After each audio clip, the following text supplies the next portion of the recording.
I'll call this meeting of the Waco ISD Board of Trustees to order. A quorum is present. We have 4 trustees present in the boardroom and 1 trustee present virtually. This meeting is, we are still following the rules that the governor proclaimed, or at least we're still working under the governor's guidance under the suspended rules. And so in accordance with those suspended rules, we certify the following.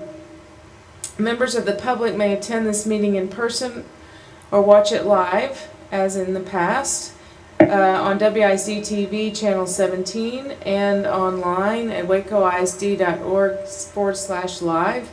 Members of the public attending in person may sign up to offer public comments on the agenda, as is our normal practice. Members of the public who are not attending in person were asked to submit their comments in writing by 10 o'clock last night. Members of the board who are not physically present in the boardroom tonight, that's Mr. Manning, Ms. Quarterweg is unable to attend, is able to participate through video conferencing, which allows for his two-way communication between him and the board and the rest of the meeting. All items to be discussed or voted upon have been posted in accordance with state law. If you have any questions about these suspended open meeting requirements, please contact the Office of the Attorney General by calling 888-672-6787 or by emailing toma@oag.texas.gov. At this time, the board will reconvene in closed session pursuant to Texas Government Code subchapters D and E, consultation with attorney, 551.071, and to discuss real property per section 551.072.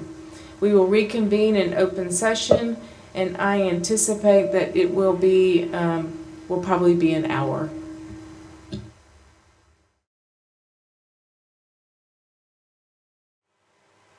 Back? Okay. The board will reconvene in open session from our closed session where no action was taken. And next on our agenda is public comments. I understand we did have some submitted. Has anyone else signed up other than those that you received last night? Okay. Mr. Woodcher. Good evening, Madam President, Board. We did have one submission from Sarah Tipton. She says, I am curious if the district has considered requiring all teachers and staff to test for COVID prior to the start of the school. And if not, would they consider it, since multiple campuses have already had instances of teachers and staff testing positive after 1 week of in-service. Thank you. Okay, thank you. Special recognitions. Is that you as well? It is. All right, carry on. And I'm glad to be the guinea pig here for the presenter, so we appreciate your grace with this and our folks at home and Trustee Manning. This evening, the Greater Waco Chamber's Waco Under 40 celebrates dynamic young leaders under the age of 40 from McLennan County. Earlier this summer, the 33 nominees were announced for this year and included 3 Waco ISD connections: a district administrator, a campus principal, and a high school rising senior. The nominees represented not only the young leaders who demonstrate a positive impact in their respective industries, but who also go beyond the call of duty by volunteering their personal time to give back to the community and strive to make Waco a better place to live. On Friday, August 21st, the Chamber announced 14 individuals for the 2020 Waco Under 40s honoree, with one of Waco ISD's 3 nominees selected for this outstanding honor. Now, in its second year, the Waco Under 40 Luncheon, currently scheduled for December 1st, 2020, is an opportunity for the best and brightest from a diverse group of professions and causes to gather and receive much-deserved recognition. If we can get the special recognition presentation up in a moment. The event itself recognizes selected honorees as rising young leaders who have distinguished themselves in their careers and in the community. Tonight, we are honoring the Greater Waco Chamber's Waco Under 40 honoree, our Chief of Staff of Waco ISD, Mr. Kyle DeBeer.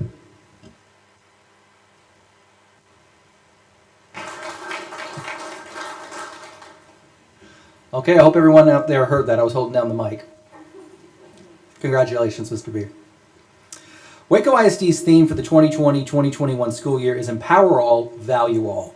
The theme reflects the district's mission to provide an educational foundation that empowers and values all. It celebrates learning and growing as students, professionals, and individuals.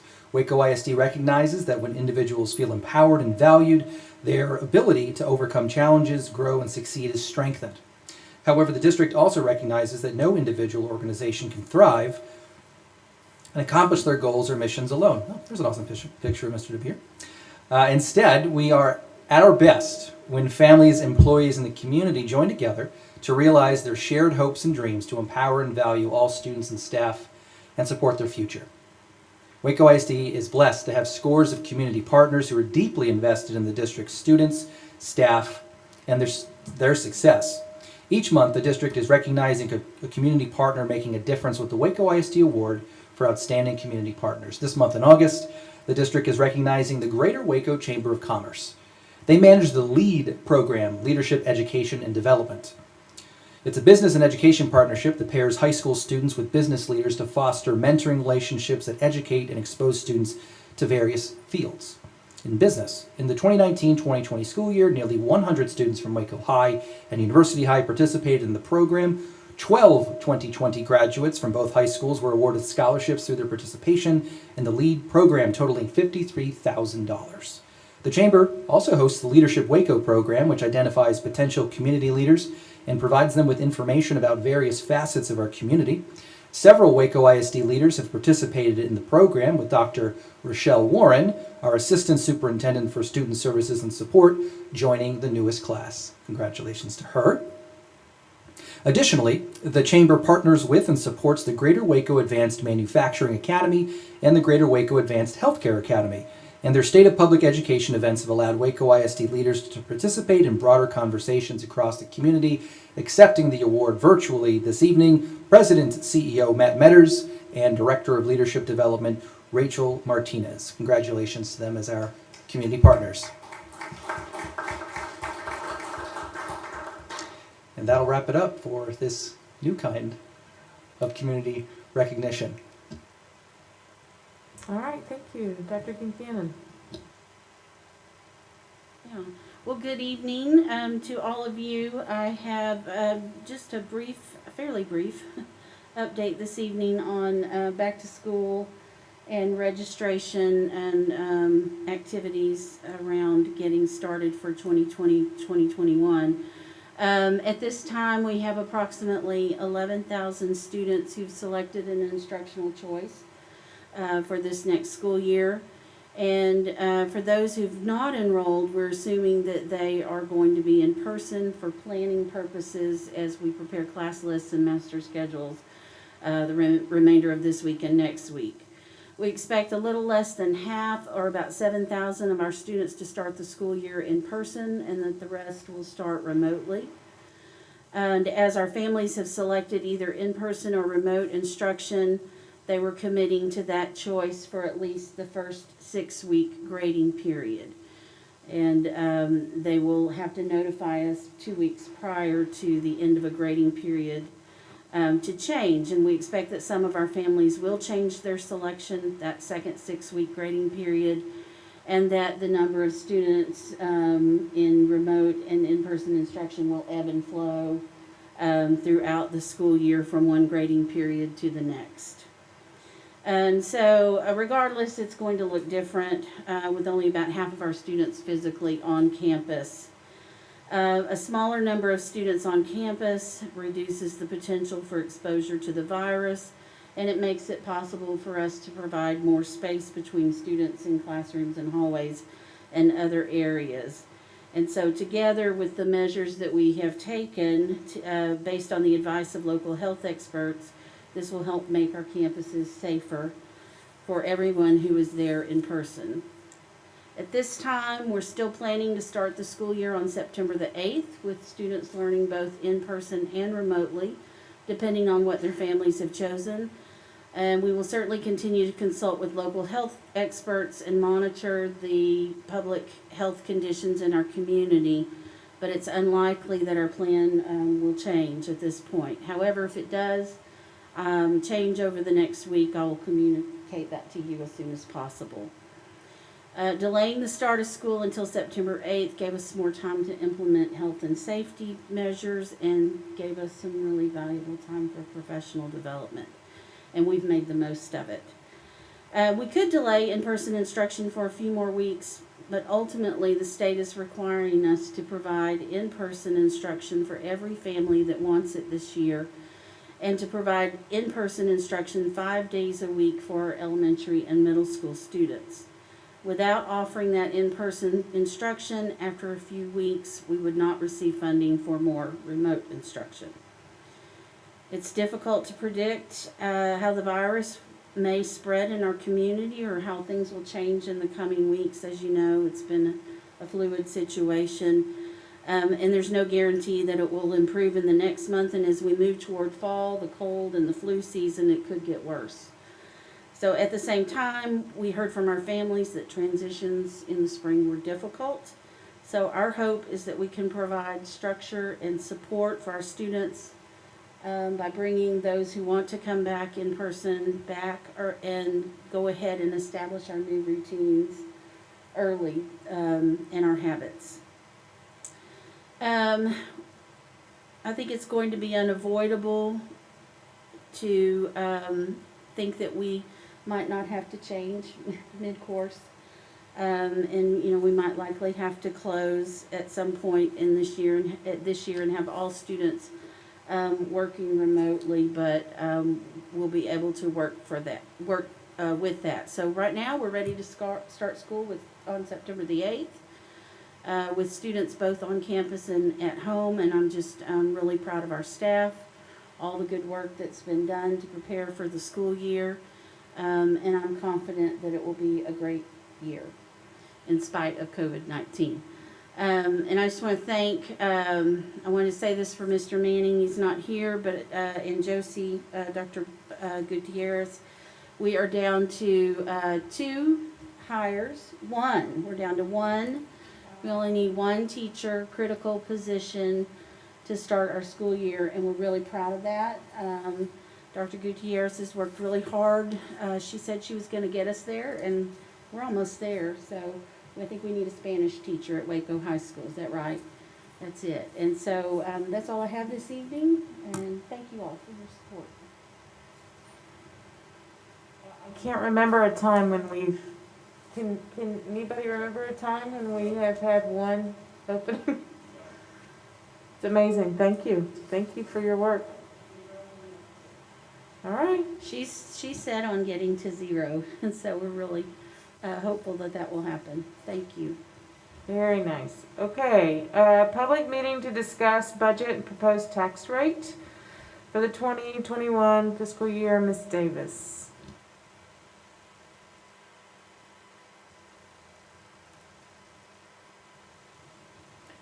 Okay, so as we finish up our budget process, this is our public meeting that we are required by law to discuss the budget that we propose and the tax rate.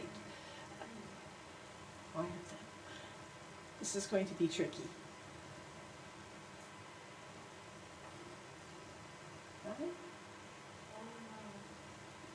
Okay, sorry. Mr. Sykes pointed out that I didn't recess our meeting to hold the public meeting. So, we are officially recessed and now reopen for the public. Thank you. So, under the Education Code, Section 44002, the superintendent prepares or causes to be prepared a budget covering all of the proposed expenditures of the district for the following fiscal year. It has to be done by August 20th. We have to adopt a budget by August 31st. We have followed the requirements.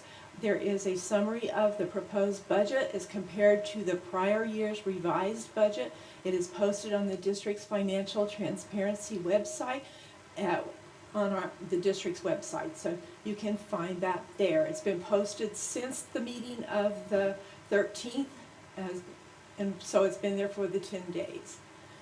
Under the Texas property tax law, we have to follow the rules set out in Truth in Taxation that require us to comply with certain steps on this. We adopt two portions of the rate: the M&O rate that funds our maintenance and operations, most of the operations of the district, and then our INS rate that funds our debt service for the district, interest and principal. The property tax collections through both the M&O and INS tax rates do serve as a local match in leveraging our state revenues. So this is our notice that we have published. The next few slides will show you the different components of that notice. Again, that after you all approve the proposed rate on the 13th, as of the 14th, the notice was in the newspaper and meets those guidelines. So the two components are maintenance and operations rate. Our proposed tax rate is $1.398, and on our debt service rate, the INS rate, the proposed rate is 0.224153. This is the rate that we need to pay our bonded indebtedness for next year. In comparison with last year's budget, that maintenance and operations, we have a 0.88% increase. On debt service, it is a 2.41% decrease. So our total expenditures in the budget is a 0.6% increase.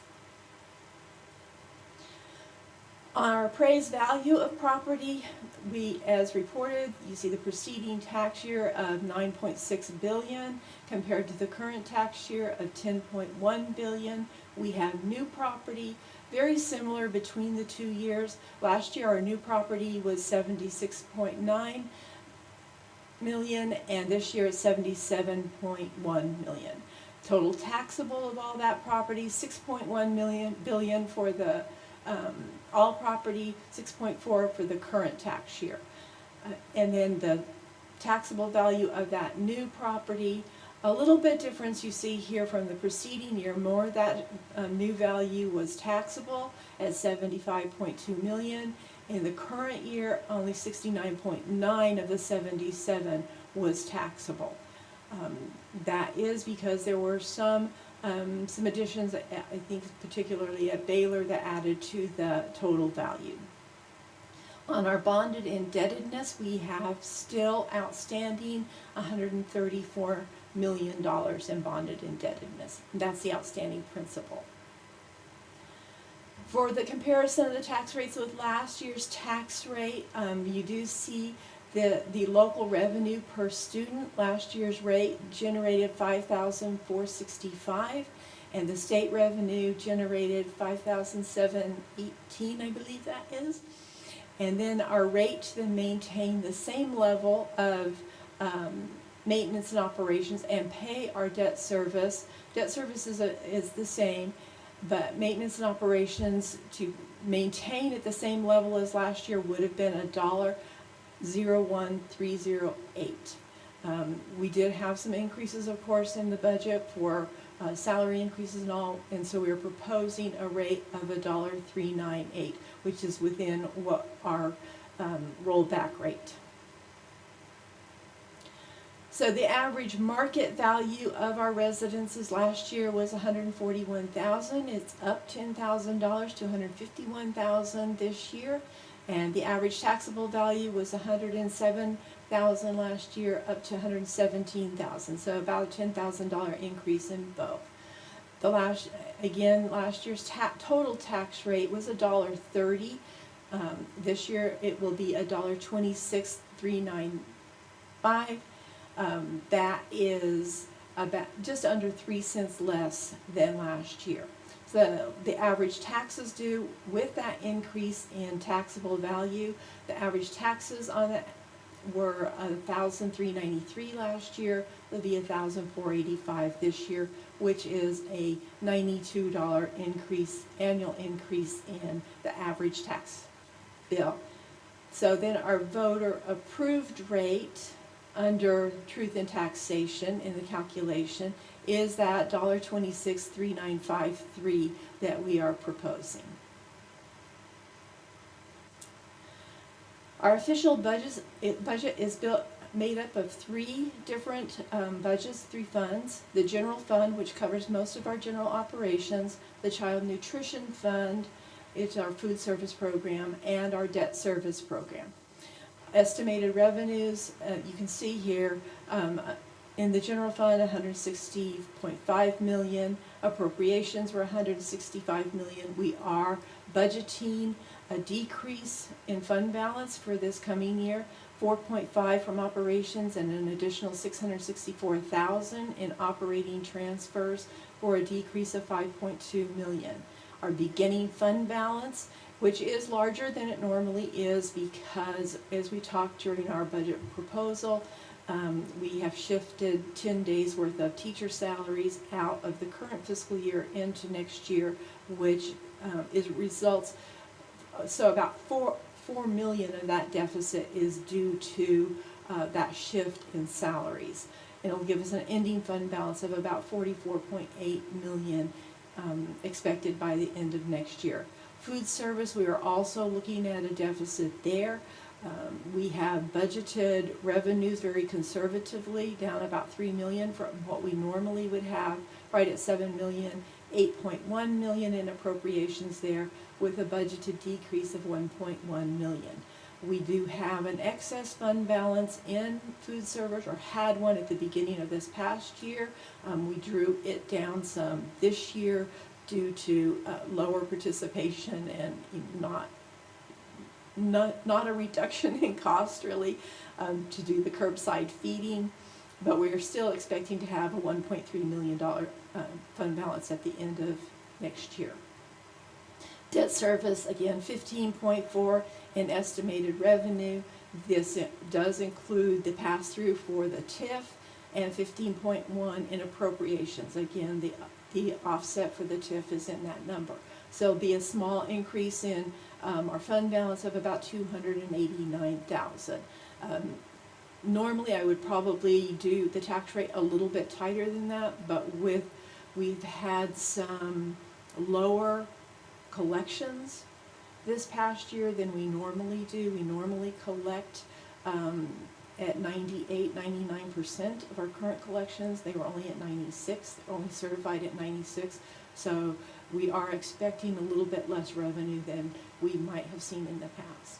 So the beginning fund balance there is 3.9 million. Ending fund balance expected is 4.2 million. And this just shows you our general fund of those official budget. The general fund makes up 88% of that budget, 8% in debt service and 4% in child nutrition.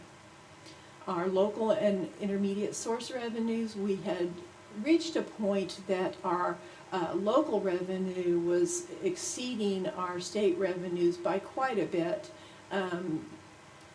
But right now they're running more even. You see 48% in local and intermediate source, 47% in state program revenue, and 5% in our federal program revenue. And this is all those budgets together. So the local is a little bit higher than it is in the general fund because, of course, all that debt service revenue comes from local sources, and the food service revenue comes from federal sources primarily. So it sort of bumps those up at a bit higher percentage than you see in the general fund. Then here's our official budget summary for our functional areas, major functional categories. So instruction is over 51% of the budget, in spite of the fact that debt service and food service is in here. You see student support services in the red at 13%. That is where our food service is included. Instructional and school leadership includes our principal's offices and the instructional leadership in central office. And then general administration covers our payroll, HR, superintendent's office, those kinds of functions. Non-student support services, that's plant maintenance and operations, security, and technology. Up some from previous years, we've had a lot of expenditures. We have a lot of budget in some of the technology area, particularly this coming year. Debt service, higher again than you see in the general fund. We have no debt service this year in the general fund because the stadium is paid for. So this is all from the debt service fund. And then our intergovernmental charges, which are payments to our shared service arrangements, Challenge Academy, and the day school for the deaf, as well as payments into the appraisal district and payments into the TIF. So that's that 7% there. Our general unassigned fund balance, this is for the general fund, and this is the unassigned fund balance after we take out what we're projecting for commitments and restricted funds. We are expecting that to go down. It was about 26.6%, about 27 at the end of last year. It's close to that at the end of this year, 26.69, going down to about 24% at the end of this coming year, but still in a healthy range. And this is what our debt service looks like. That's remaining. As you can see, it levels off in decreases quite a bit in 2023, and then again in 2024, and then levels off after that. However, we are talking, it'll go down a little bit more from what's shown here, because we are expecting to do a refunding to take advantage of lower interest rates, and that's on the agenda for tonight. So that's it for the presentation from public comment. Any questions from the board or anybody present? Yes, sir, Mr. Sykes. Cheryl, with the, I don't know if anyone that works the budget analysis any harder than you do, starting early in the year, ending up to where we are now. And I know you're presenting a deficit budget this year. You explained the reason. Question, do you see that as a temporary shift from future expectations, or are there funding formulas that are changing, or is this going to be part of the new norm that we're going to have to be dealing with going forward because of additional expenditures that we may have to deal with that are unknown at this time?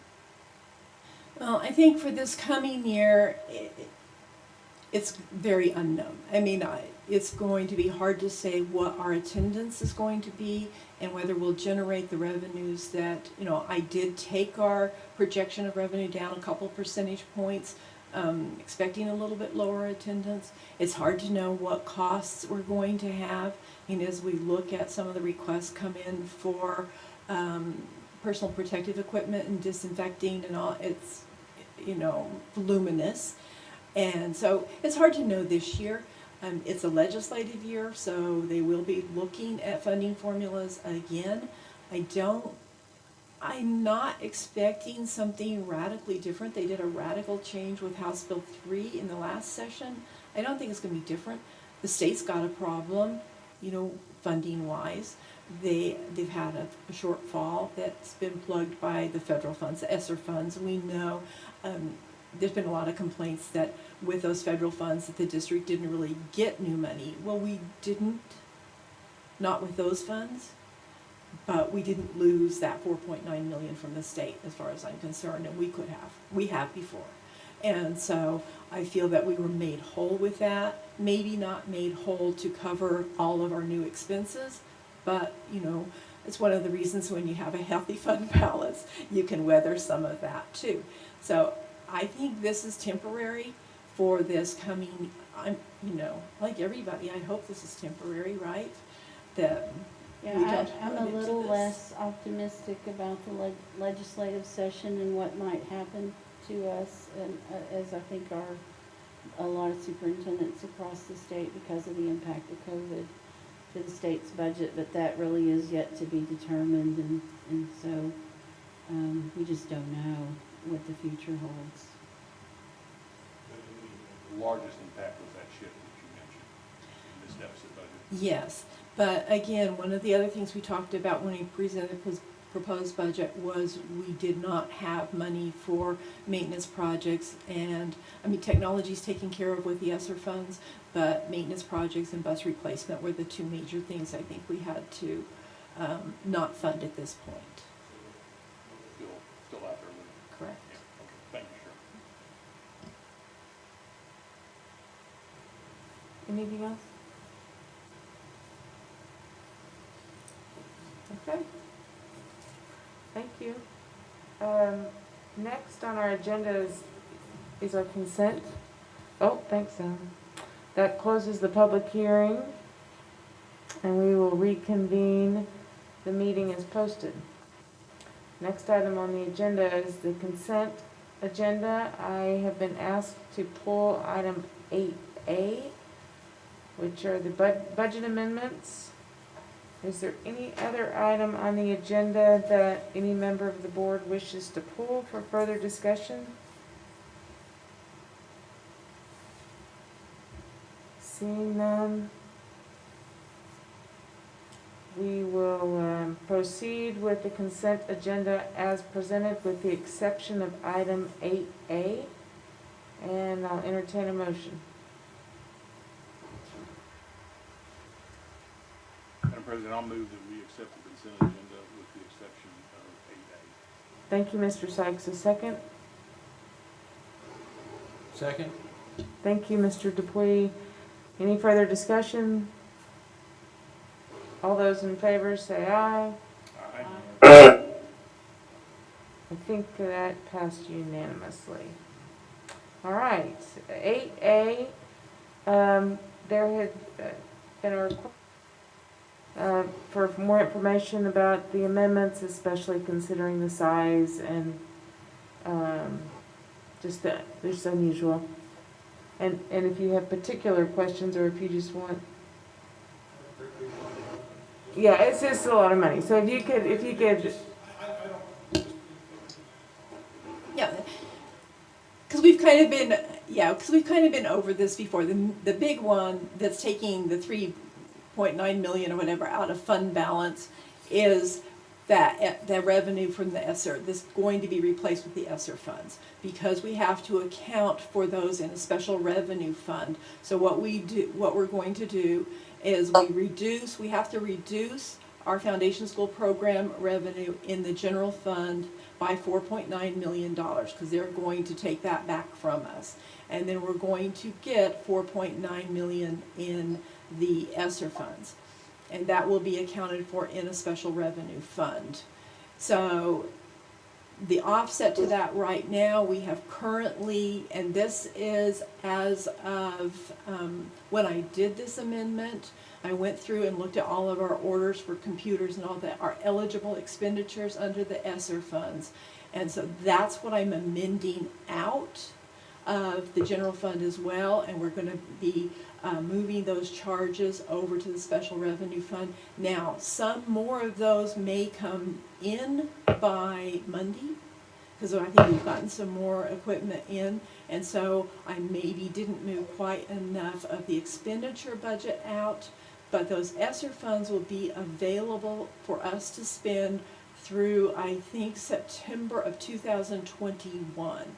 So they're going to just act like another little general fund pot over in the special revenue funds, and we will be able to spend the remaining amount, the 3.9 million or whatever that happens to be at the end of this fiscal year. We'll be able to spend that in the next 2 fiscal years for eligible expenditures. So that's that big one that is decreasing the fund balance. The second one that has a lot of line items and some large amounts is really just a cleanup. Every year this year at this time we do a cleanup amendment, usually not quite this voluminous, but with the moving of expenditures in the ESSER fund, buying computers, some of the staffing restructuring that we did earlier in this year, a little bit bigger than it is, but just kind of cleaning up those functions to make sure that we don't overspend a function. And then the last one was just debt service, just a small cleanup there in the debt service fund where we had actually advance refunded some bonds in February, and so it's just kind of cleaning up where those expenditures are. And then our TIF, the other piece of it was that our collections for the TIF and our payments into the TIF were actually a little bit higher than we expected in the debt service fund, so that's also being cleaned up there. A lot of moving parts this year. A lot of moving parts this year.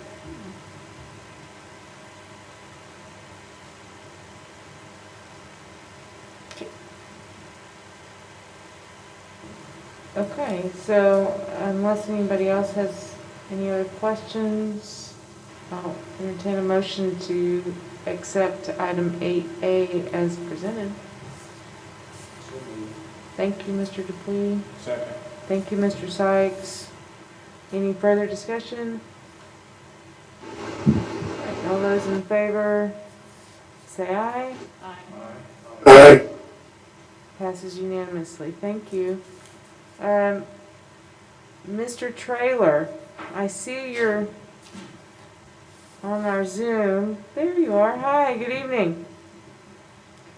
Good evening, how are you? Very good, thank you. Number 9 has to do with refunding bonds. Will you explain to us what we are doing? Certainly. Well, again, good evening, everyone. Again, for the record, my name is Dusty Trailer. I'm Managing Director with RBC Capital Markets. We have the honor and privilege of serving the school district as financial advisor. The item on your agenda tonight is for consideration of approval of Unlimited Tax Refunding Bond Series 2020. And what this item is basically a parameters order. And I would also like to point out that the school district's bond attorney, Rob Collins, is also in attendance in person there at the district this evening.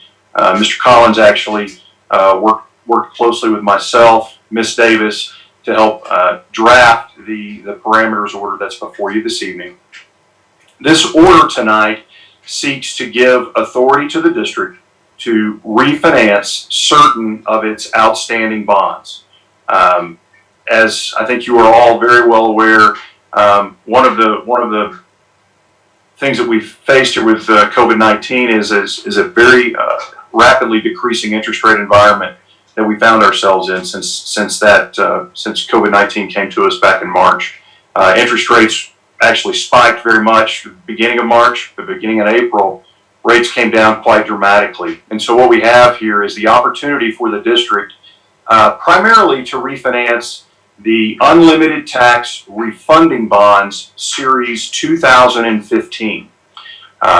Currently, those bonds, the callable portion of those bonds, are outstanding at an interest rate of 4%. And in today's interest rate environment, we believe that refunding bonds could be sold with an all-in TIC, or all-in interest rate, of approximately 1.84%. That is for a refunded par amount of $77,250,000.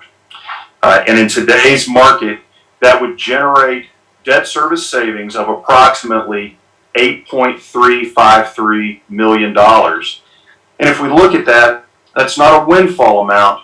That savings accrues to the district over the course of the remaining life of those bonds, which goes out to 2038. So the average annual savings on the refunding in the current market is approximately $491,000 per year.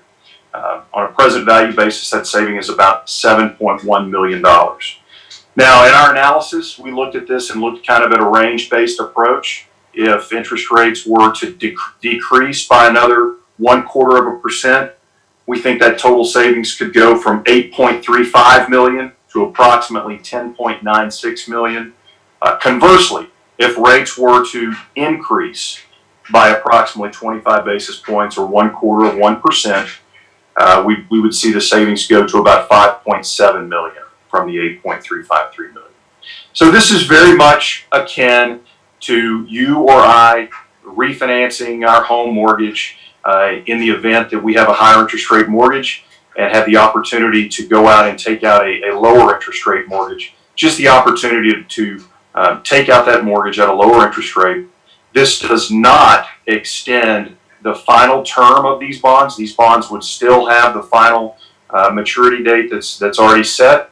It also does not consider issuing more bonds than what are being refunded. So this is a straight, true, apples to apples refunding for savings is what you're authorizing here.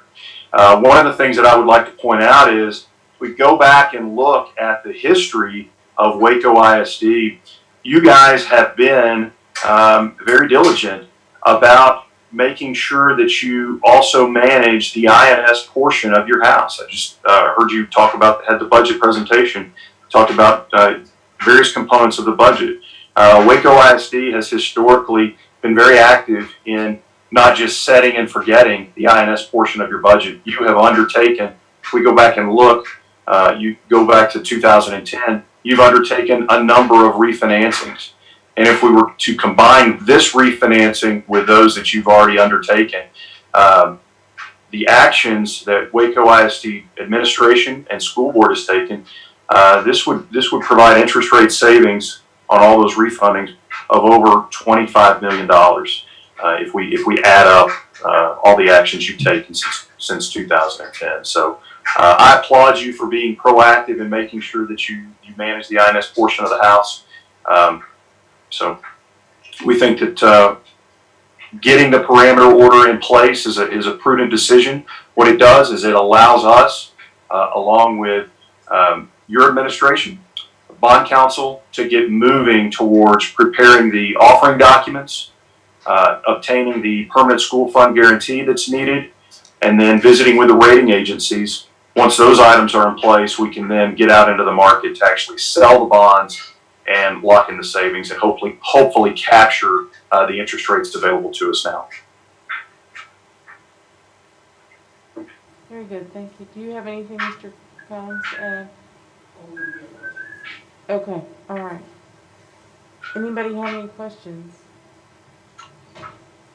So, the parameters,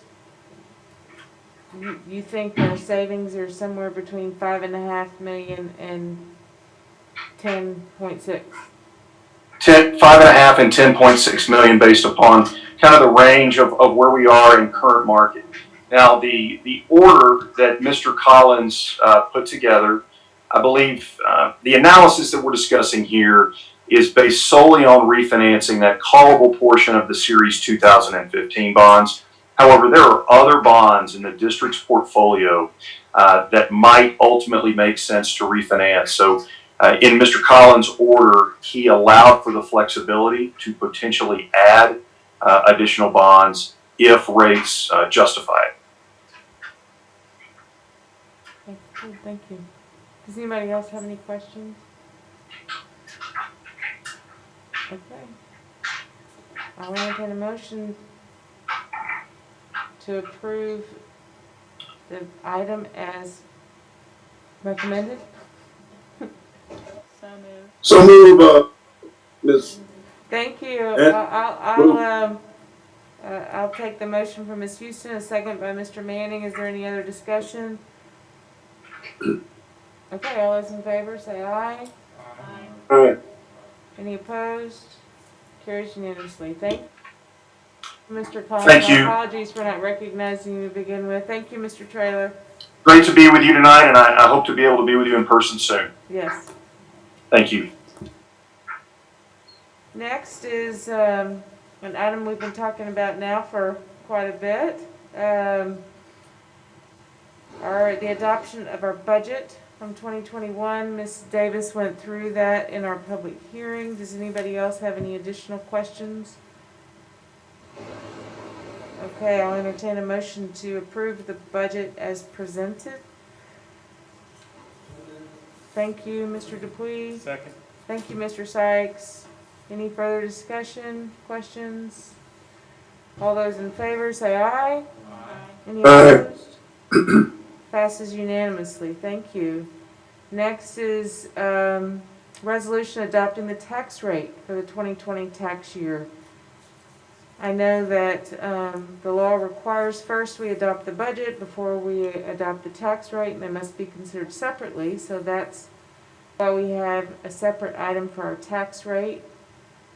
Also, we've addressed this the last couple of meetings, and we just heard more in our public hearing. Does anybody wish to make a motion?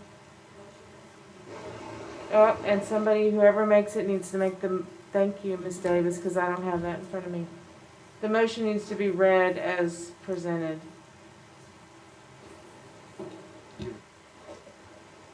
Mr. Sykes. I move that we adopt a tax rate of $1 $1.263953 for the 2020 tax year. This year's proposed tax rate does not exceed the no new revenue tax rate. A motion to adopt an ordinance, resolution, or order setting the tax rate does not require the language about tax increase as stated in Code Section 26.05B of the Property Tax Code. Thank you. Anybody wish to second? I'll second the motion. Thank you, Ms. Houston. All those in favor of the motion as presented by Mr. Sykes, say aye. Aye. Any opposed? Passes unanimously. Thank you. Okay, we've got a budget and a tax rate to fund it. So, good work. Thank you. All right, Dr. Gutierrez.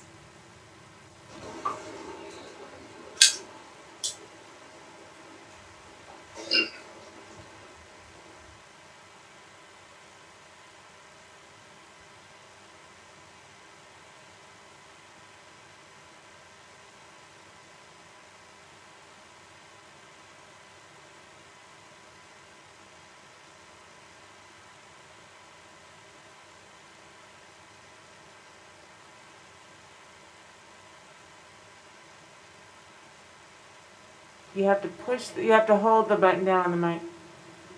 No. Keep going. Okay, let's see. So Beth has a plethora of experience as a teacher, librarian, coordinator of federal programs, GT, ELL, and RTI.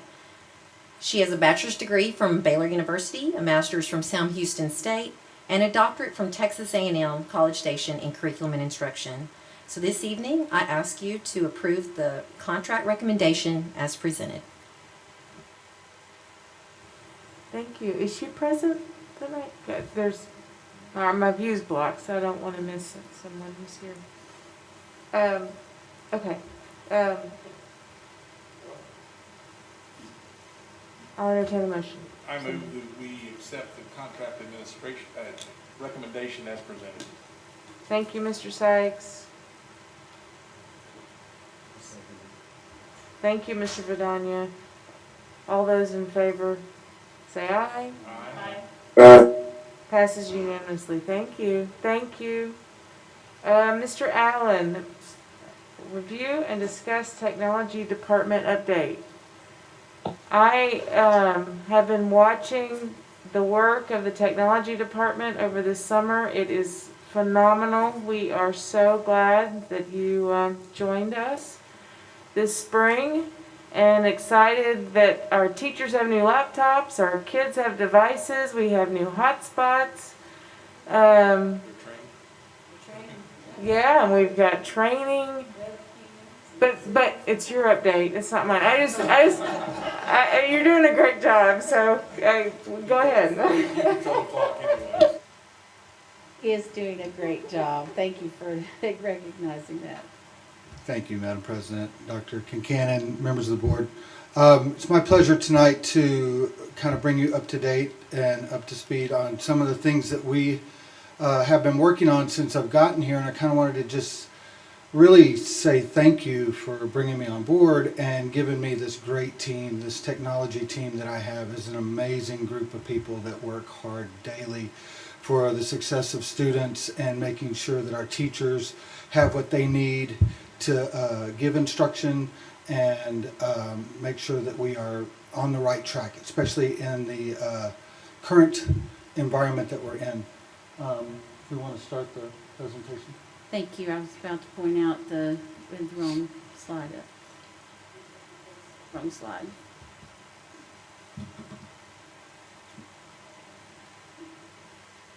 Should be the problem.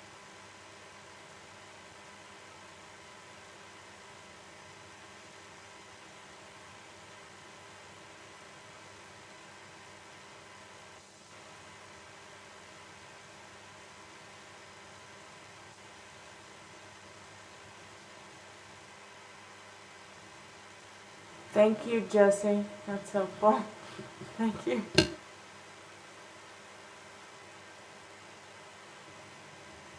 I can start by just talking to you a little bit about some of the things that we have done since I got there, and some of the things that were done in the past as well. First of all, when we got there, we wanted to make sure that we had a mission and a vision. And you know, our mission is divided into three parts, and that's connecting the learner and providing, integrating technology, and then leveling the playing field. There we go.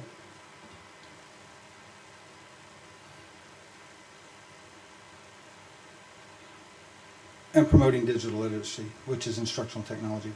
One of the things that we came up with is kind of a motto, and that's just kids to educate and campuses to support. We wanted to keep it simple. You know, and that's one of the main things. Technology sometimes gets a little overboard on what we want to do and what we can do. So we wanted to make sure to keep it simple for everyone. You want me to use this one? Yep. So one of the first things I did when I got here was put out a survey and kind of do a needs assessment. I wanted to make sure that the parents' voice was heard, the students' voice was heard, and then also our faculty. And our parent surveys came back, and we really wanted to make sure that we knew exactly what we were doing with giving devices and making sure that we were on track with what our parents wanted. 85% of our parents supported the deployment and the addition of more student devices. And then 94% of the parents felt like that technology would enhance the students' education. So we knew going forward with this that what we were going to need to do is take a look at our student devices. We knew what our current inventory was and what we were going to need to do to add those. We needed to add more laptops for our students, more iPads for our students, and then we wanted to do a one-to-one deployment as well. Adding the 4,450 Chromebooks allowed us to do a one-to-one situation at University High School, Cesar Chavez, Tennyson, and then we also wanted to beta test it at one of our elementaries, West Avenue. And typically our elementaries have mainly been iPad campuses and Apple campuses. And iPads are very expensive, as you know, and Chromebooks are not. And so when we're moving into a situation where we might have to deploy to a number of students for take-home devices, we wanted to make sure that we kept our most valuable ones here and gave them still the ability to do work that they needed to do at home. That also allowed us to pull those existing devices that were at those campuses, pull them all together and get all the students at Waco High School existing laptops as well. But they're still on a Windows platform. But we're one-to-one there as well. So that means all of our secondary campuses at that point are one-to-one. And our elementary campuses are already at that point, for the most part, between a combination of laptops and iPads. So we knew we wanted to get to a point where, as a district, we were at a one-to-one ratio, especially going into these uncertain times.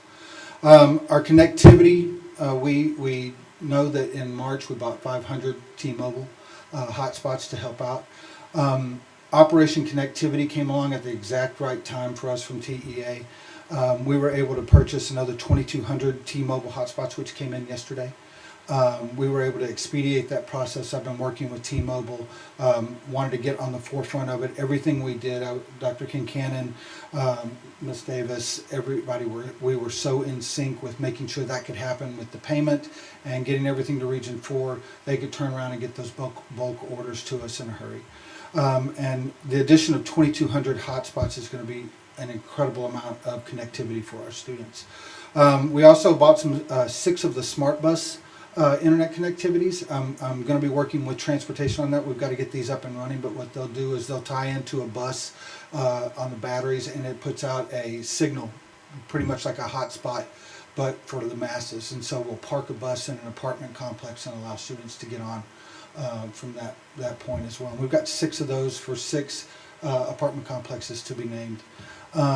Exterior internet access for an entire campus. You can walk anywhere on University's campus, Waco High School's campus, Carver Middle School, and Cesar Chavez, and have complete wireless access. So that's that's a project that I want to continue to build upon for all of our campuses, especially Indian Springs and Tennyson this summer, this school year, so that we can make sure that we have neighborhood schools that kids can walk to and just be on the campus and be able to log in if they need to, and secure and safe wireless. And then we're working with the Waco Housing Authority to make sure that Estella Maxey, South Terrace, and Kate Ross community centers are lit up with our external wireless as well. And so we've been working really hand in hand with them for a couple of months now. We finally got our solution in place. Private fiber connection. Every one of our schools are now connected with private fiber. That is a project that has been ongoing, and we finally completed it. Now we're upgrading the switches behind it to give it the speed that it needs for our schools. We put a disaster recovery plan in place. It was one of the major things that I did when we first got here, working with our consultant.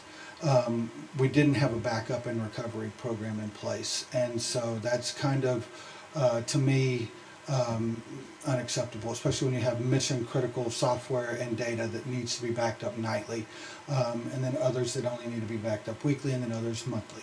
But we do have that system in place now. It's at University High School. Our mission critical software gets updated and backed up nightly. We're also in talks with another district that's in the Metroplex for us to back up to their site and them to back up to our site. And so that's two school districts working together to provide what we need in case of a tornado type situation or anything that's disastrous. We can have our data can be recovered pretty quickly. School security systems, cameras and door accesses have been upgraded. Our public address system, our PA systems inside of Tennyson was upgraded. Also Parkdale. We've updated our filter for devices because we know we're going to be sending those home, so we put more content keeper out there for them to keep them safe. And then we've updated all the ID machines across the district with Live Touch ID machines. So that is a major plus for us. So one of the things, coming from a background of being a math teacher in middle school, I wanted to make sure that I got the teacher's voice heard, and I needed to know what they thought the minimum was that they needed to teach with. And so we created a minimum technology standard for teachers, and that was a teacher laptop, a projector with sound, student devices, a document camera, and a learning management system. So all of the things that you've seen that we have purchased before go from these needs assessments. So that's why I wanted to make sure that you understood that from these needs assessments we were able to start making these purchases. The priorities for instruction from our teachers were student devices, Google Suites, Canvas and Seesaw learning management system, and then Microsoft Office, which the board was so gracious to approve, I believe 2 board meetings ago. So that minimum technology standard for each teacher, a laptop. Of course, we handed out over 800 teacher laptops just this past 2 weeks, basically. And then 185 of those teachers had already gotten new ones effective like almost March, right before COVID. And so we had already been on the road to doing that, so we only needed 800 more. So effectively every teacher has a brand new laptop. Projector with sound, we're working really hard with the principals right now to get all those projectors mounted. There's a whole lot that goes into that and that can come from that. We've got to work on getting rid of our chalkboards first and moving to whiteboards so that we can eventually have interactive from the projectors that are mounted on there. So there's a lot of ancillary things that have to happen as well. So, but we're going to be working with our principals to make sure that we're moving in that direction and involve the technology that we need. The document cameras, we purchased 985 webcams that can also be flipped around and used as document cameras if needed.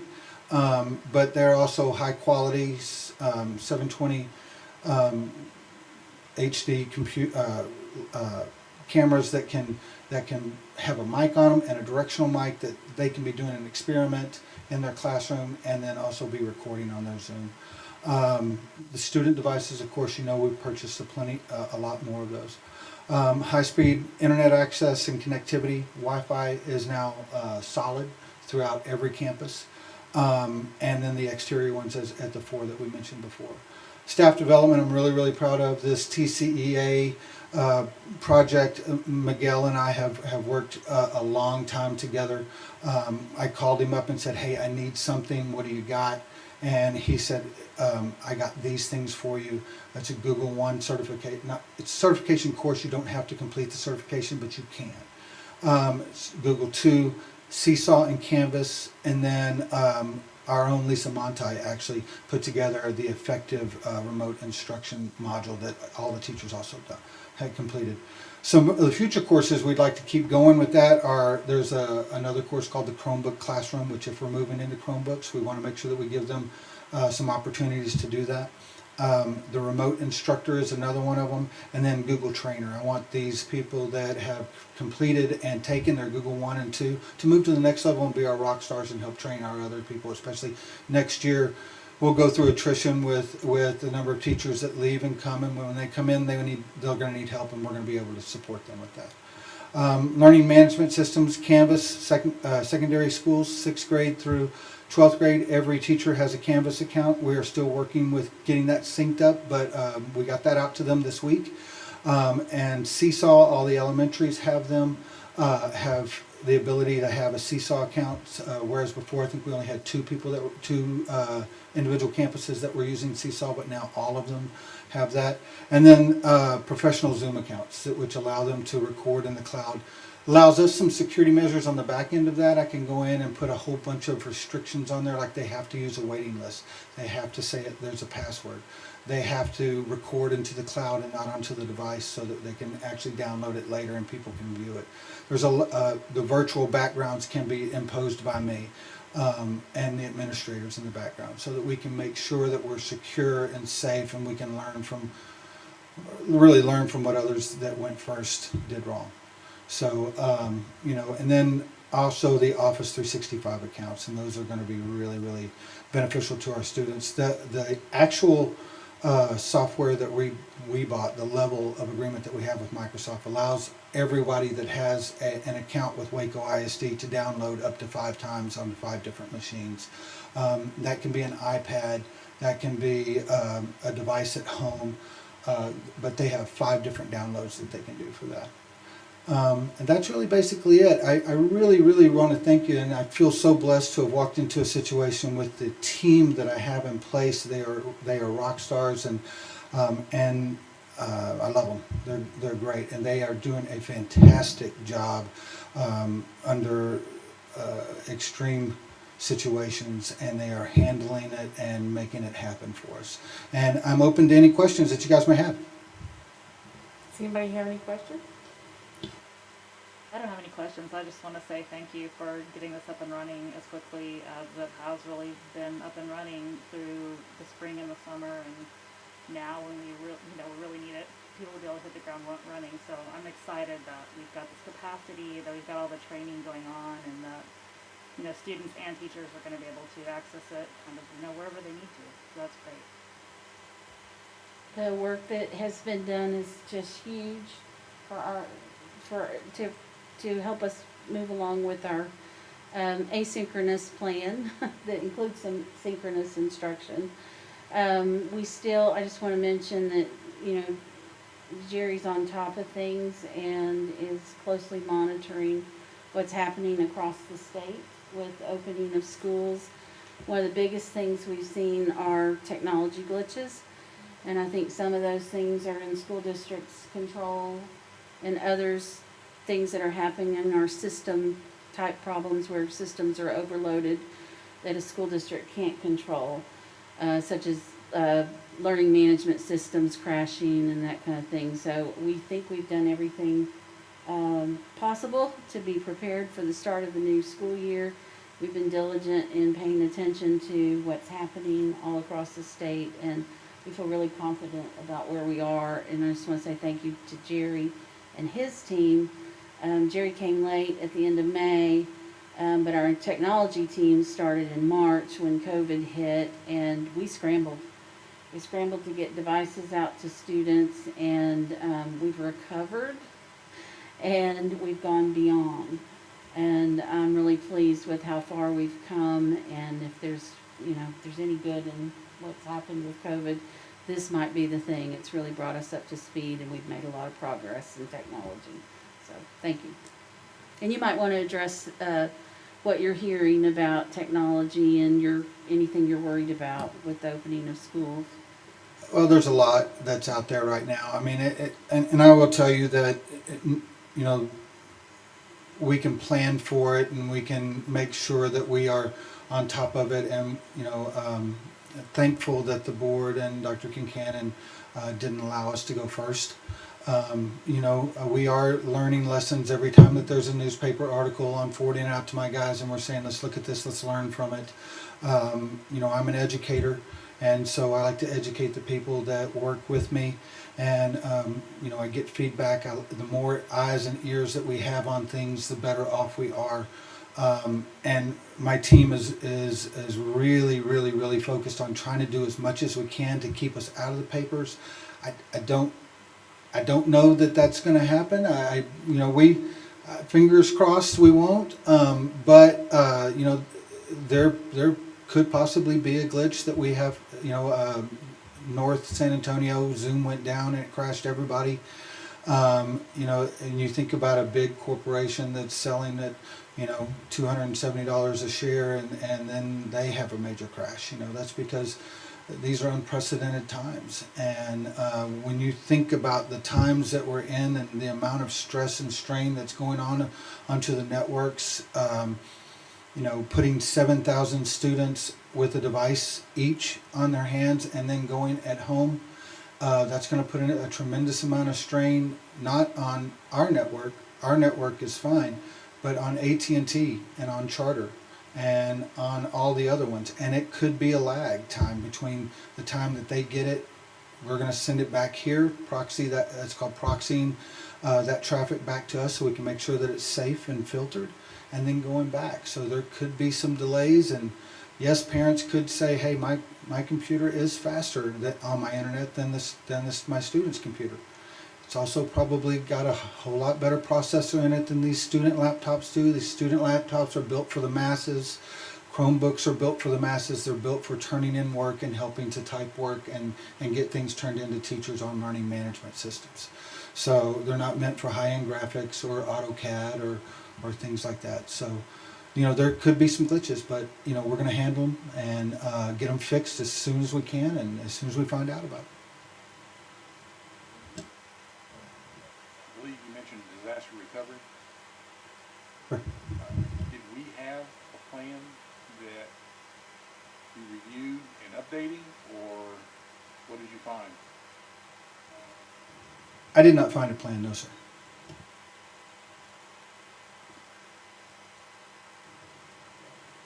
With 15,000 students currently, we house probably 20 times that of previous students as well, and all of their data. And then all of our faculty, and all of their data, and all of our previous faculty, and all of their data. And that includes social security numbers for each person, and that includes state IDs and information. It is of the highest priority that we have a backup system in case something happens, in case there is any kind of a cyber threat or a natural disaster, that we can be back up and running within a matter of a day, not in a matter of months, but in a matter of a day. Thank you for prioritizing that. Certainly a critical area that has immense impact.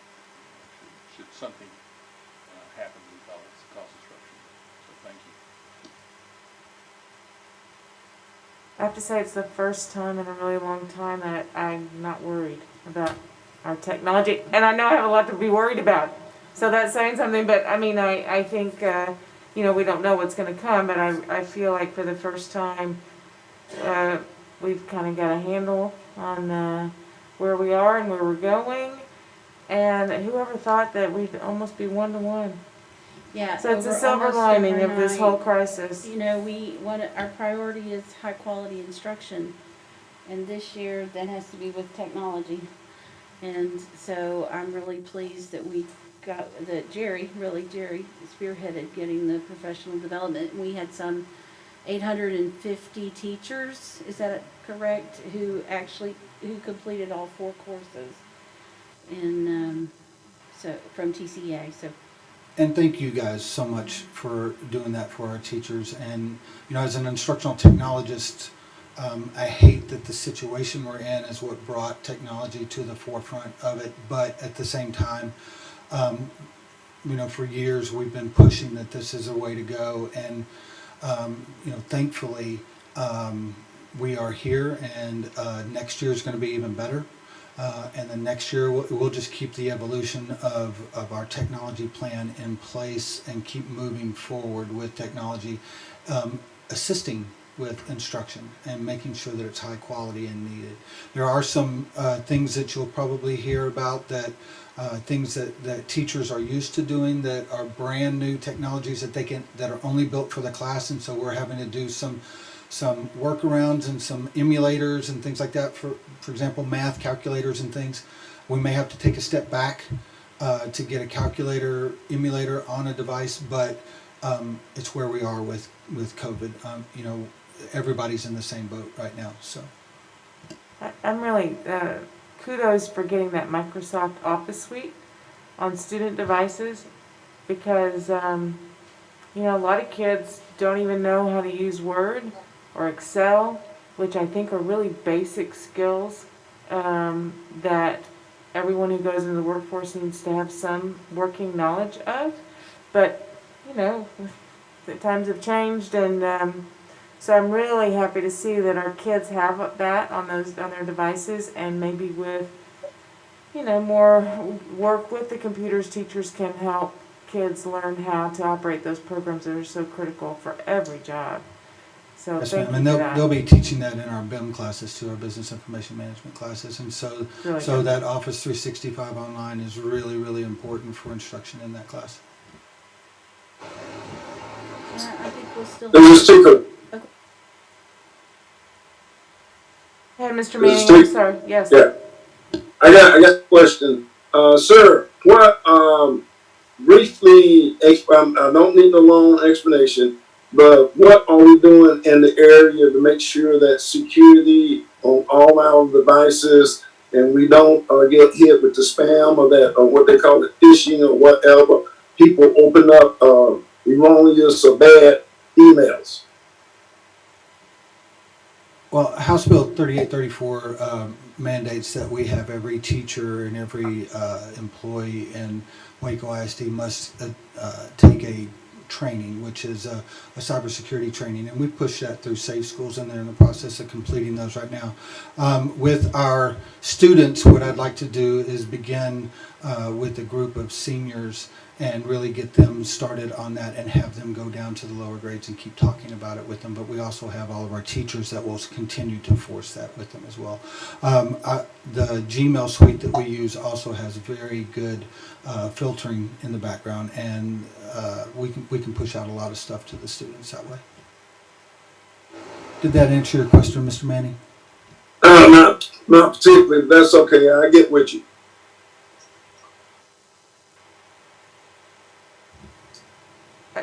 Are you going to are you going to send an email maybe and ask more specific? Yeah, I call them. I don't have.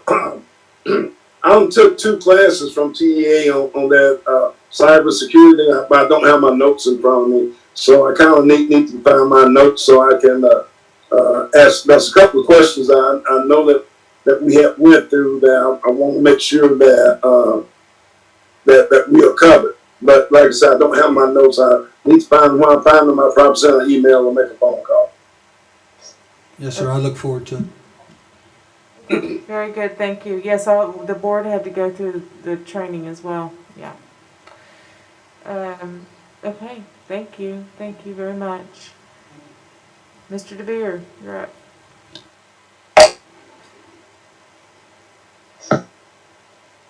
Thank you, Madam President. Wanted to let all of you know, as well as those who may be listening at home, that the McLennan County Elections Department is recruiting poll workers and bilingual clerks for the November 3rd election. These are paid positions. Anyone who's interested can reach out to the Elections Department office at 254-757-5043. And then secondly tonight, wanted to take a moment to note the passing of Butch Henry today. Many of our people listening at home would recognize Butch from Waco ISD athletic broadcasts on WISD TV, but so much more than that to our community. And truly, I think if you hear the tributes that have come out today, the phrases that are used over and over are beloved and one of a kind, and don't they both truly fit who he was? So a sad note to end on this evening, but wanted to mark his passing today as well. Thank you. That's very sad. Thank you for sharing it with us, though. All right. With that, we are adjourned. Good night.